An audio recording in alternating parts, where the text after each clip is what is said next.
여러분께서 어떨 때 기뻐하십니까? 소망이 이루었고 또 목표에 달성되었고 또 다른 사람들이 자기를 칭찬해 주셨을 때 기쁨이 넘치고 열심히 해온 거에 대해서 감사할 때가 있다고 생각합니다. 반대로 자기 소원대로 안 될 때, 계획대로 안 갔을 때, 그리고 다른 사람 칭찬조차 안 하고 오히려 뒤에서 없는 이야기를 많이 할 때, 그럴 때 다 있다고 생각합니다. 그럴 때 우리는 낙심하죠. 포기하고 싶고 억울하고 분노가 마음에 넘치고 그리고 앞으로 어떻게 해야 되는지 혼란스러울 때가 있다고 생각합니다. 하지만 저희들의 마음대로 안 가도 목표에 달성 안 돼도 다른 사람들이 나에 대해서 뭐라고 해도 그것을 호환할 때도 있지만 이제 나는 안 호환해도 되겠다. 나는 오히려 기쁨을 선택한다. 그런 인생의 비결이 있다고 성경은 써 있습니다.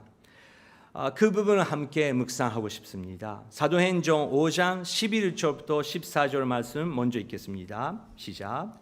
온 교회와 이 일에 대해 소문을 들은 모든 사람들은 큰 두려움에 사로잡혔습니다. 사도들은 사람들 가운데 많은 기적들과 표적들을 일으켰습니다. 그리고 믿는 사람들은 모두 한마음으로 솔로몬 행각에 모이곤 했습니다. 다른 사람들은 감히 그 모임에 끼어들지 못했습니다. 그러나 백성들 사이에서는 그들에 대한 칭찬이 자자했습니다. 더욱이 남녀할 것이 없이 점점 더 많은 사람들이 주를 믿게 돼 그 수가 늘었습니다. 네, 11절 먼저 다시 한번 읽겠습니다. 온 교회와 이 일에 대해 소문을 들은 모든 사람들은 큰 두려움에 사로잡혔습니다. 큰 두려움에 사로잡혔습니다. 오늘 본문 말씀의 그 한 키워드는 두려움이라고도 말할 수 있습니다. 어떨 때는 저희들은 두려움, 하나님에 대한 두려움이 생길 때가 있습니다. 얼마나 축복한지요. 하나님에 대한 두려움을 우리가 잊어버릴 때, 그것을 교회 안에 사라질 때 교회는 너무 허무하게 되고 사람이 중심이 되고 사람이 목소리 중심이 될 때가 있습니다. 우리 인생도 그렇죠. 우리의 힘이 아닌 하나님을 두려워하고 경외할 때 우리는 왜 그런지 모르지만 안심합니다. 하지만 그것을 잊어버리고 교만하게 될 때 우리는 열심히 하지만 여름에는 안 생기고 열심히 기도하는 것처럼 느끼지만 뭔가 마음의 변화가 없을 때가 있습니다. 교회 안에 두려움이 생겼다고 합니다. 5장의 그 유명한 사건입니다. 아나니아와 삽비라의 사건이죠. 그 사람들은 돈을 갖고 있었고 모든 것을 갖고 있었지만 교회 안에서 사람들한테 칭찬받고 싶어서 그 돈을 사용하려고 했던 것이죠. 성령 하나님께서 그 두 사람을 죽이셨습니다. 그렇기 때문에 교회 안에 큰 두려움에 사로잡혔다고. 교회는 사람이 아니구나. 우리가 열심히 하는 것도 중요하지만 그것이 여름에 아닌 거구나. 그것이 목적이 아닌 거구나. 모든 헌금, 모든 본사, 모든 영광 주님께 바쳐야 되고 드려야 되는 거구나. 그 두려움이 생겼다고 하는 것입니다. 두려움이 생기고 나서 더 하나님께서 계속 아름다운 사역을 계속 하십니다. 한 마음으로 모이기 시작하고 거기에 안 들어가는 사람들이 있었지만 13절을 보면 그렇지만 사람들은 그 교회에 대해서 칭찬하고 있었다. 여러분 우리가 기도하시죠. 우리 히가시나가도 같이 갈 때 파밀리마트가 있고 또 식당 있고 또 여러분께서 어떤 분은 싱오쿠보 쪽으로 가시는 분들이 계시고 차로 우리가 움직일 때 주차장 많지 않고 또 교회 앞에 그 자동차 길은 좁고 여러 가지 그런 상태 있습니다. 근데 여러분 우리가 주인이 돼야 됩니다. 가게 가면서 또 식당 가면서 정말 그 기쁨이 넘치고 그 직원들이 이 사람들이 누구죠? 똑같은 웃음을 갖고 있어. 이쪽이 실패해도 야단치지 않으시고 오히려 농담으로 분위기를 잘 만들어 주신 이 단체가 누군가? 약간 한국 사람 같이 보이고 일본 사람 같이 보이고 어디 나라인지 모르지만 입에서 천국에 나오고 진짜 천국에서 오는 사람들인가? 그런 소문. 쓰레기가 있으면 스스로 아무도 모르게 그것을 전수하시고 그런 동네의 천사 같은 존재가 우리는 될 것입니다. 그 주인공 여러분이십니다. 취해 있었던 사람들을 그 교회에 대해서 칭찬했다. 들어가는 사람도 있고 안 들어가는 사람도 있었지만 우리 동네에 그 단체가 있어서 너무 감사하다. 그런 말들이 있었다고 합니다. 14절을 보면 그렇기 때문에 더욱 남녀 할 것 없이 점점 더 많은 사람들이 주를 믿게 돼 그 수가 늘어났습니다. 숫자로 늘어나기 하는 것이 목적이 아니고 그냥 결과적으로 거기에 은혜가 있고 연소가 있고 서로 사랑하는 공동체이기 때문에 그런 공동체라면 젊은 사람들도 누구라도 들어가고 싶어서 결과적으로 사람들이 늘어나기 시작했다는 것입니다. 하지만 죄송합니다. 그런 사이에 또 신기한 일들이 또 많이 생겼습니다. 15절, 16절 같이 읽겠습니다. 심지어 사람들은 베드로가 지나갈 때 혹시 그의 그림자라도 덮일까 해서 들것과 자리에 환자들을 눕힌 채 거리로 데리고 나왔습니다. 예루살렘 근처의 마을에서도 많은 사람들이 환자들과 더러운 귀신에 시달리는 사람들을 데리고 모여들었고 그들도 모두 고침을 받았습니다. 네, 놀라운 일이 일어났죠. 베드로가 지나갈 때 혹시 그의 그림자라도 덮일까 해서 들꽃과 자리에 환자들을 눕히며 거기에 데려갔다고 하는 것입니다. 저는 이런 경험은 없습니다. 그리고 그런 목사님을 저는 지금까지 본 적이 없는데 그래도 베드로에게는 그런 능력이 있었다고 합니다. 어제 요코하마 오늘교회 20주년 감사 예배 장로님들이랑 갔다 왔습니다. 서울에서 박정길 목사님이 오셨는데 정말 성령 충만 되는 교회가 되면 좋겠다 그런 설교를 해줬습니다. 그런데 이런 이야기를 하셨습니다. 박정길 목사님께서 전도사 시절 때 성령 집회가 있었는데 하윤준 목사님께서 모든 목사들의 앞에 나오라고 근데 그 새벽 기도 마치고 그 교육자가 성도들을 위해서 기도했던 날이 있었다고 합니다. 근데 어떤 목사님이 기도하니까 계속 그 성도님들이 쓰러지기 시작했대요. 그래서 성도님들이 그쪽에 그 줄이 많이 길어졌대요. 박정길 목사님이 열심히 기도했는데 하나도 안 쓰러졌대요. 그래서 박정길 목사님 앞에 성도가 하나도 없어졌고 다른 목사님들한테 갔다고 하셨는데 그 목사님께서 한 목사님마다 그 은사가 있다. 그리고 성도님은 한 사람 한 사람에게도 은사가 있다. 쓰러지는 것이 목적이 아니죠. 정말 나의 영혼, 나의 생활 다 하나님께 바치는 것이 중요하죠. 쓰러져서 몇십 분 후에 일어나고 똑같이 생활하고 계시는 분들이 많이 계세요. 쓰러진지 안 쓰러지는 게 문제가 아니고 정말 나의 자가가 주님 앞에서 쓰러지고 말이 없어지고 정말 겸손히 생활할 수 있는지 없는지 그 여름에가 중요한다는 거죠. 베드로에게도 이런 역사가 일어났습니다. 그리고 모여들었고 그들도 모두 고침을 받았습니다. 회복이 됐고 정말 저는 그 어떤 목사로서 어떤 분에게는 지유가 있고 어떤 분에게는 지유가 없지만 지유가 있다 없다 그것보다 회복이 있기를 기도합니다. 무슨 회복일까요? 하나님과의 관계의 회복입니다. 육체는 한 번 지유 받아도 또 내년 병이 될 때가 있습니다. 저는 긴쇼 시절 때 동교 온누리교회 보니까 그 가훈쇼 사람들이 얼마나 많이 있는지 알아가지고 정말 주님께 기도했습니다. 제가 기도할 때 가훈쇼를 치유하게 하여 주시옵소서. 그랬더니 정말 그 어떤 분들이 치유 받기로 시작하셨어요. 근데 어떤 분이 치유 안 받았어요. 우리 와이프 가훈쇼지만 지금도 치유 안 받았어요. 그런데 치유 받은 사람은 또 내년 가훈쇼 다시 걸리는 분들도 계세요. 그거 왜 그런지 모르겠어요.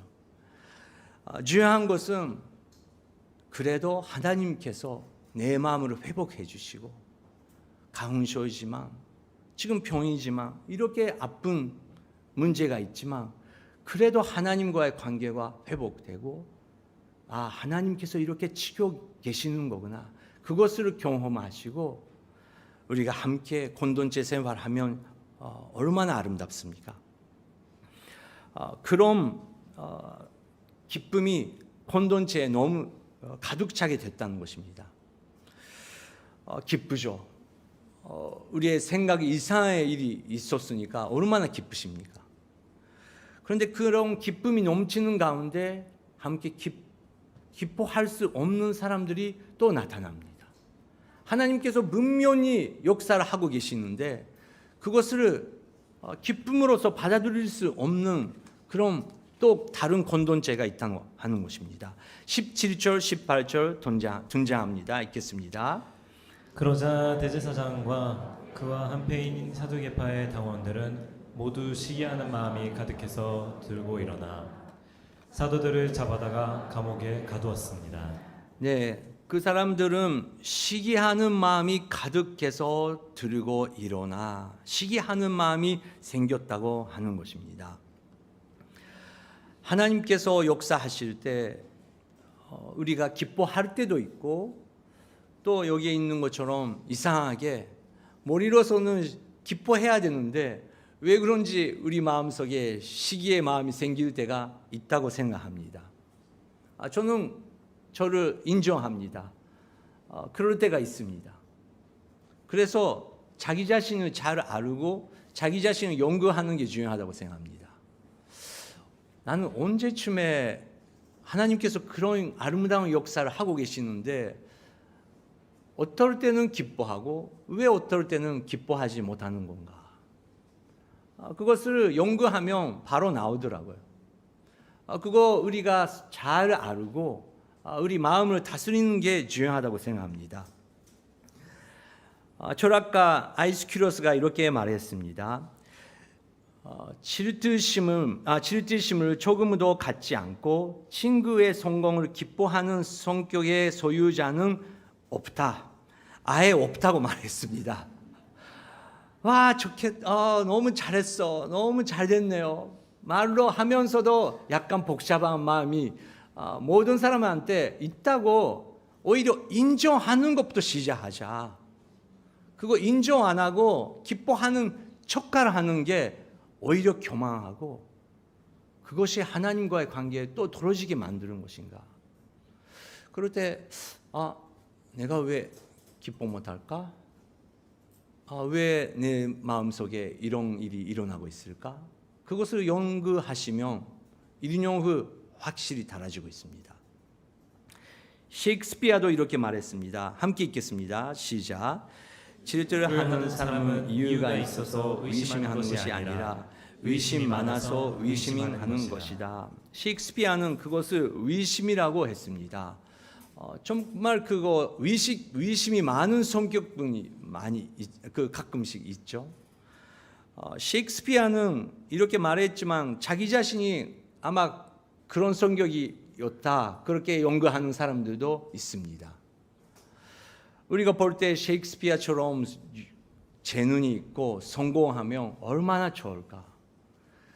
그런데 여러분 성공하고 사람들이 칭찬하는 사람들이 다 그러면 시기를 안 할까요? 질투를 안 할까요? 천만 말씀입니다. 계속 그 세계에서도 그 마음 세계에 있다는 것입니다.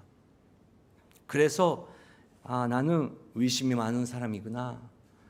나는 정말 그 역이 많은 사람이구나. 나는 항상 다른 사람이랑 경쟁만 하면서 살아오는 거구나. 나는 엄마가 어렸을 때 그 말을 했기 때문에 그 엄마의 한마디 때문에 평생 또 지금까지 몇십 년 동안 이렇게 살아왔구나. 그것을 알게 되면 우리의 기도가 바뀌기 시작합니다. 성령 하나님이여, 내 마음속에 이런 어두움이 있습니다. 사도 바울이 말했듯이 정말 그 성령 하나님과 나의 육체가 싸우고 있습니다. 사도 바울도 그랬다고 합니다. 성령 하나님은 저도 그렇습니다. 저의 이 부분을 주님께서 거쳐 주시옵소서. 그렇게 기도할 때 몇 개월 후, 1년 후 성령님의 열매 꼭 여러분 가운데, 우리 가운데 일어날 줄 믿습니다. 넷째 제사장들은 그 시기하는 마음으로 사도들을 감옥에 집어넣습니다. 그런데 사도들은 생각 못했던 또 성령의 역사가 일어나기 시작합니다. 19절부터 24절 읽겠습니다.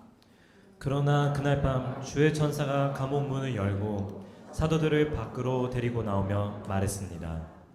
가라, 성전에 서서 백성들에게 이 새 생명의 말씀을 모두 전하라. 이 말을 듣고 그들은 이른 아침 성전으로 들어가 사람들을 가르치기 시작했습니다. 그때 대제사장과 그 일행이 도착해 공의회와 이스라엘 자손의 모든 장로들을 소집하고 감옥에 사람을 보내 사도들을 데려오게 했습니다. 그러나 경비병들이 감옥에 도착해 보니 그들은 온데간데 없었습니다. 그들이 돌아와 이렇게 보고했습니다. 감옥 문을 단단히 잠겨 있었고 간수들도 문마다 서 있었습니다. 그런데 문을 열어보니 안에 아무도 없었습니다. 이 말을 듣고 성전 경비대장과 대제사장들은 당황해 이러다가 또 어떤 일이 생기게 될까 걱정했습니다. 네. 19절. 그러나 그날 밤 주의 천사가 감옥 문을 열고 사도들을 밖으로 데리고 나오며 말했습니다. 가라, 성전에 서서 백성들에게 이 새 생명의 말씀을 모두 전하라. 성령의 역사는 사람은 멈출 수 없다는 것입니다. 하나님께서 하시고자 하면 감옥의 문을 열시고 천사도 보내시고 말씀을 전하실 때 말씀을 전하게 해주신다는 것입니다. 천사가 그렇게 문을 열어주신 그런 경험을 베드로가 했습니다. 그리고 그 말을 들었습니다. 가라, 성전에 서서 백성들에게 이 새 생명의 말씀을 모두 전하라. 여러분이라면 어떻게 하겠습니까? 여러분의 기도 제목은 지금 어떤 것입니까? 지난주에도 말했듯이 자기 생각만 하고 나의 기도 제목만 기도하고 주님 더 이거 해달라고 이거 해달라고 이거 해달라고 계속 그런 감옥 같은 기도 가운데 계십니까? 오늘은 성령님께서 가라고, 이제 나가자고, 내가 너와 함께 있잖아, 새 생명의 말씀 너의 안에 있어. 너가 지혜가 없어도 너에게 지식이 없어도 순수한 마음으로 기도하는 마음으로, 아니 사랑하는 마음으로 한 말씀을 준비하고 그 사람에게 전할 수 있겠냐? 여러분, 성령님께서 그 사람에게 전할 수 있겠냐? 그렇게 말씀하시면 누구를 돌리게 됩니까? 정말 그 사람에게 계속 사랑의 마음으로 말씀을 전해야 된다. 내가 전하지 않으면 안 되는 거구나. 그럼 한 사람이 있는지 없는지 중요한다는 것입니다. 베드로들은 자기들이 가야 될 때가 있는 것을 알고 있었습니다.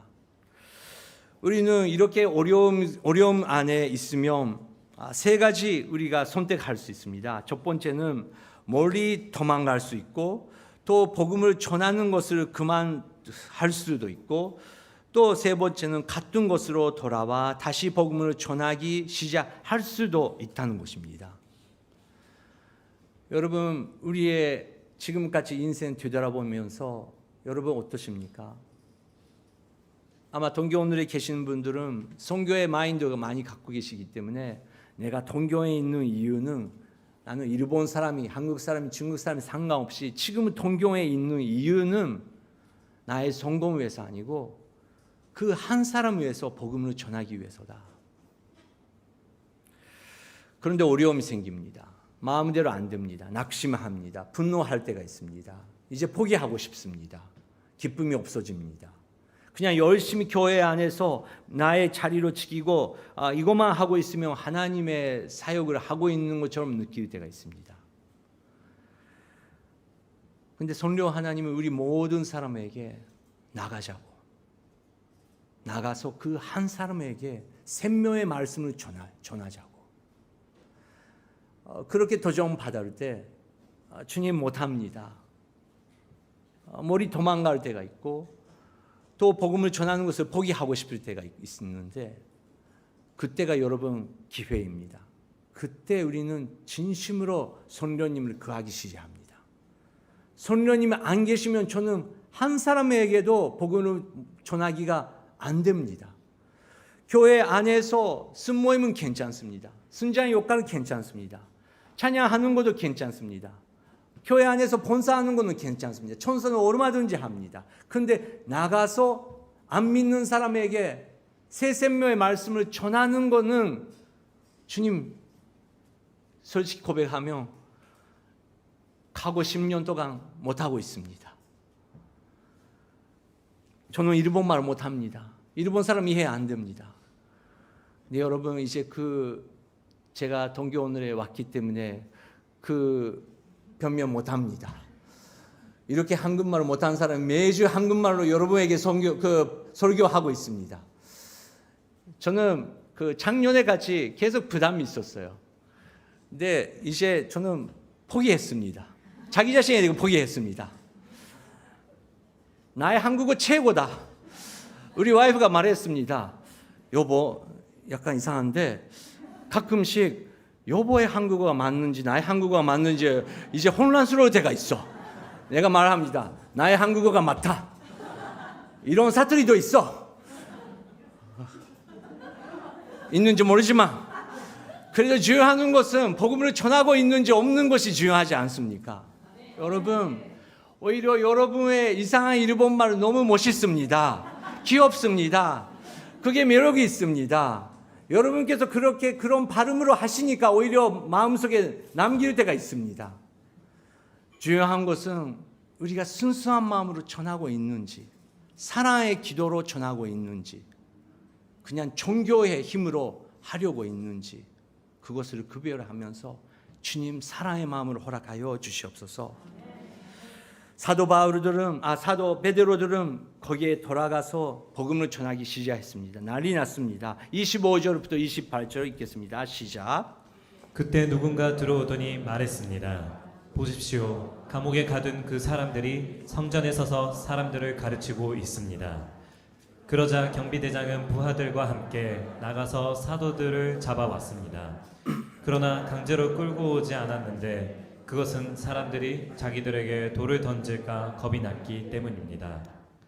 그들은 사도들을 데려다가 대제사장의 신문을 받도록 공회회 앞에 세웠습니다. 대제사장이 말했습니다. 우리가 예수의 이름으로 가르치지 말라고 단단히 주의를 주지 않았느냐? 그런데 너희는 온 예루살렘을 너희 가르침으로 가득 채우고 이 사람의 피에 대한 책임을 우리에게 뒤집어 씌우려고 하는구나. 네, 우리가 볼 수 있는 것은 하나님의 역사가 계속 일어나고 있는데 베드로들은 오히려 경외심, 하나님을 두려워하는 마음이 더욱 가득 차게 됐을 거예요. 이 성경은 내 거 아닌 거구나. 우리는 정말 처음부터 지금까지 아무것도 할 수 있는 것이 없는 거구나.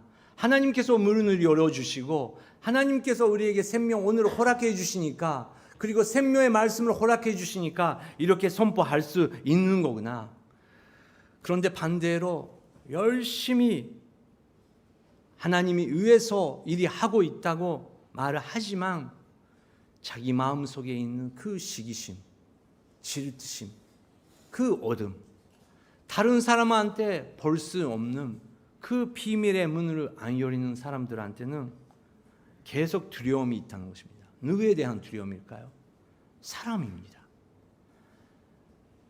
하나님을 두려워한다고 말하면서 결국은 연구하며 다른 사람은 뭐라고 하는지, 다른 사람은 자기를 어떻게 봤는지 그것만 계속 살잡고 있어요. 그렇기 때문에 결과적으로는 기도도 나오지만 기도 후에 나오는 것은 다른 사람은 또 판단하고 또 다른 사람은 또 비판하고 그 마음속에 어두운 세계가 있기 때문에 입에서 그렇게밖에 나오지 못하는 것입니다. 여러분, 요시아라 목사님의 간주에 나왔지 않습니까? 그 부모님은 열심히 교회 섬겼고 교회 안에서 열심히 봉사하지만 교회에서 집에 갈 때마다 부부싸움하고 서로 비판하고 교회를 비판하고 비판밖에 없다고. 열매는 비판밖에 없다고. 여러분, 연구합시다. 우리 가족은 어떨까요? 우리 부부는 어떨까요? 주일날 저녁에 어떨까요? 주일날 저녁에 정말 우리 가족 속에 기쁨과 감사와 또 다른 사람에 대한 정말 그 배려심과 그 주일날 교회에 갔기 때문에 우리는 힘을 얻고 우리 가족은 더 평화가 있고 월요일부터 다시 시작할 수 있는 그런 분위기가 되고 있을까요? 그것을 지금 연구하셔야 됩니다. 인정하셔야 됩니다. 그렇지 않으면 그리고 그렇지 않은 가족이 오히려 많다는 것을 우리는 다 알고 있습니다. 그렇기 때문에 그 두려움, 거기서 우리는 벗어나고 싶습니다. 사도 베드로는 하나님과의 관계가 있었고 자기가 중심이 아니었기 때문에 그런 사람들 앞에, 자기를 죽이려고 하는 사람 앞에 담당하게 이렇게 말했습니다. 29절부터 32절 시작. 베드로와 다른 사도들이 대답했습니다. 사람에게 순종하기보다 하나님께 순종하는 것이 마땅합니다. 당신들이 나무에 달아 죽인 그 예수를 우리 조상들의 하나님께서 살리셨습니다. 하나님께서 이스라엘에게 회개와 죄 용서를 주시려고 예수를 그분 오른편에 높이셔서 왕과 구세주가 되게 하셨습니다. 우리는 이 모든 일들의 증인이고 하나님께서 그분께 순종하는 사람들에게 주신 성령 또한 그 일들의 증인이십니다. 아멘. 베드로는 소년 줌만 되면서 자기를 갖고 있는 사람들이지만 오히려 자신 있고 오히려 하늘을 바라보는 기쁨이 넘치면서 복음을 선포했다는 것입니다. 베드로도 그 경험을 했기 때문에 정말 자기 자신한테는 아무것도 없지만 자기 힘으로는 아무것도 못하지만 예수님께서 은혜로 허락해 주시고 예수 그리스도의 십자가의 보혈을 통해서 우리가 구원받고 하나님께서 선택해 주시기 때문에 나는 이 길을 간다. 어제 서울에서 박정길 목사님 오시고 또 7개 교회 목사님들도 요코하마에 모였습니다. 우리 장로님들도 가셔서 함께 식사하고 기도하는 시간이 있었지만 너무 감사한 게 문제가 하나도 없는 것이 아닙니다. 문제는 계속 있죠. 요코하마에도 있고 도쿄에도 있고 여러 가지 우리가 도전해야 되는 부분이 있습니다. 그런데 리더십들이 그 기쁨으로 넘치고 있었어요. 일치가 있었어요. 이상하게 일본 사람, 한국 사람이 정말 상관없이 하나가 되는 그런 리더십 경험했습니다. 그 이유는 한 가지입니다. 우리는 복음 선교에서 하나님께서 부르심을 받았다. 그리고 우리 한 사람조차 대단한 사람이 없고 우리는 정말 버릴 수밖에 없는 존재였지만 하나님의 은혜로 선택해 주시고 예수 그리스도의 십자가의 보혈로 용서받고 부활하신 예수님을 전하고 싶어서 우리는 팀과 됐다. 그것은 확실히 있는. 그래서 어디 교회가 크고 어디 교회가 성도가 몇몇 모이고 어디 교회가 뭐 세례 몇몇 받았다. 뭐 그 숫자는 하나도 상관없습니다. 내용이 중요하다. 우리가 서로 섬기고 사랑하고 우리가 겸손히 섬길 때 이 일봉당은 하나님께서 역사하실 것이다. 그런 일치가 있었습니다. 사도 베드로는 그런 마음으로 일어났습니다. 성령 충만 됐고 그런 예수 그리스도의 예언의 그 완성을 그렇게 선포했는데 그 사람들은 그것을 받아들일 수가 없었습니다. 33절 읽겠습니다. 그들은 이 말을 듣고 화가 치밀어 사도들을 죽이려고 했습니다. 화가 치밀어. 처음에 질문했지만 우리가 기쁨이 있을 때가 있습니다. 우리의 생각대로 안 될 때 화가 나고 분노가 될 때가 있습니다. 이 사람들에 대해서는 자기 생각대로 안 됐던 거죠. 나의 말을 안 듣고 우리가 중심으로 있어야 되는데, 우리가 다 칭찬받아야 되는데, 우리가 다 명성을 받아야 되는데 그렇지 않은 사람들이 나타나기 때문에 화가 치밀어 사도들을 죽이려고 했습니다. 여러분, 우크라이나 그쪽이 더 문제이지만 여러분, 결국은 인간의 마음은 똑같다고 생각합니다. 우리 안에 있는 질투심, 시기심, 욕망, 화, 용서 못하는 마음, 언젠가 우리는 죽고 하나님 앞에 꼭 심판받는다고 하나님을 경외하는 마음이 없으면 우리도 똑같은 죄인지 성경은 계속 말하고 있습니다. 안티스테네스라는 철학자는 이렇게 말했습니다. 같이 읽겠습니다. 시작. 쇠가 녹슬어 없어지듯이 질투심은 자신의 격정에 의해 마음이 지치고 정신적으로 황폐화되는 것이다. 네, 정말 우리 마음속으로 잘 다스리지 않으면 결국은 자기 자신은 그렇게 황폐된다고 철학자도 가르치고 있습니다. 그렇게 죽이려고 했을 때 하나님의 또 은혜가 있었습니다. 하나님의 기적이 또 일어납니다. 38절부터 40절 읽겠습니다. 시작. 그러니 지금의 경우에 대해서도 내가 한마디 하자면 저 사람들은 상관하지 말고 그냥 내버려 둡시다. 만일 그 목적이나 행동이 사람에게서 비롯된 것이라면 망하고 말 것입니다. 그러나 만약에 하나님으로부터 나온 것이라면 이 사람들을 막을 수 없을 것입니다. 행여나 여러분이 하나님을 대적해 싸우는 사람이 될까 두렵습니다. 그의 충고는 충분히 설득력이 있었습니다. 그들은 사도들을 안으로 들여 채찍질을 하고는 예수의 이름으로 말하지 말라고 명령하고는 풀어 주었습니다. 선조 안에서 이렇게 날이 나고 있을 때 하나님께서 한 사람을 가마리엘이라는 교사를 선택합니다. 그리고 그 양쪽 사람들을 조용히 만들고 이렇게 하지 맙시다. 정말 하나님께서 이렇게 나오신다면 우리는 하나님을 두려워야 되고 인간의 힘으로 하고 있는 거라면 언젠가는 사라질 것입니다. 그렇게 잠잠하게 만들 수 있었던 것입니다. 여러분, 이번 주 여러분에게도 이런 지혜가 하나님께서 임하시고 우리 가족 가운데, 일터 가운데 여러 가지 문제가 있지만 문제를 일으키는 사람이 아니라 문제를 해결하고 기도의 자리로 인도하시는 그런 사람이 되시기를 기도합니다.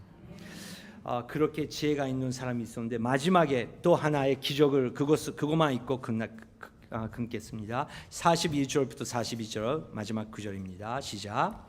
사도들은 예수 이름을 위해 모욕당하는 것이 합당하다고 생각하고는 기뻐하며 공의회를 떠났습니다.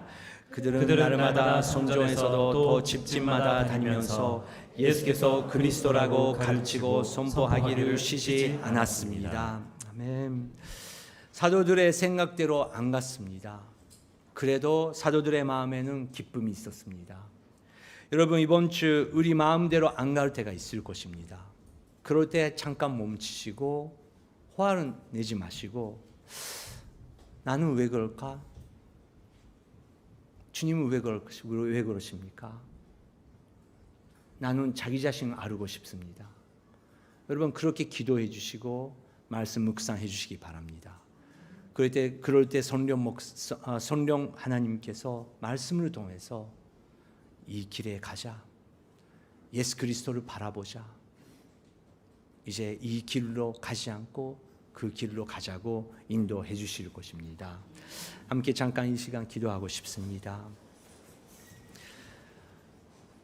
성령 하나님과 함께 갈 때 우리가 생각대로 될 때도 있고 안 될 때도 있습니다. 하지만 여름에는 분명히 있고 성령의 여름에는 예수 그리스도의 아름다운 영광입니다. 주님, 우리는 열심히 살고 있습니다. 또 앞으로도 열심히 살아야 됩니다. 하지만 그냥 헛된 열심이 아니고 여름에 없는 그냥 자기의 만족의 열심이 아닌 아름다운 성령의 여름에, 그리고 내가 어떨 때 어디에 있든 예수 그리스도 안에 있는 기쁨을 선택하는 그런 사람이 되고 싶습니다. 성령 하나님이여, 이번 주 저를 만져 주시옵소서. 나의 기쁜 부분을 만져 주시옵소서. 성령님과 함께 동행하고 싶습니다. 성령님이여 인도하여 주시옵소서. 함께 성령 하나님을 구하면서 기도하겠습니다. 성령 하나님이여 임하여 주시옵소서. 여기에 계시는 모든 분들을 한 사람을 통해서 하나님의 아름다운 역사가 계속 일어날 수 있도록 성령님이여 인도하여 주시옵소서. 그 마음의 기쁜 부분 만져주시사 시기심과 질투심, 그리고 분노와 주님 자주 내는 것과 주님 자기 중심 생각을 주님께서 만져주시사 성령 하나님이여 모든 사람에게 만져주시사 예수 그리스도의 아름다운 성격, 예수 그리스도의 아름다운 생각을 할 수 있는 그런 기적이 일어날 수 있도록 성령 하나님이여 역사하여 주시옵소서. 기도의 능력을 허락하여 주시옵소서. 기도의 주님 기름을 부어 주시옵소서. 하나님을 바라보고 하나님을 찬양하고 하나님께 감사할 수 있는 그 일주일 동안 갈 수 있도록 성령 하나님이여 역사하여 주시옵소서. 주님 도와주시옵소서. 제가 어떤 주님 도와주시옵소서. 그들은 날마다 선종에서 더 집집마다 다니면서 예수께서 그리스도라고 가르치고 선포하기를 쉬지 않았습니다. 성령 하나님이여, 우리도 그렇게 살고 싶습니다. 우리도 그렇게 남은 인생 살고 싶습니다. 가는 곳마다 예수 그리스도의 아름다운 열매를 우리가 보고 싶습니다. 성령 하나님이여 우리의 인생을 인도하여 주시옵소서.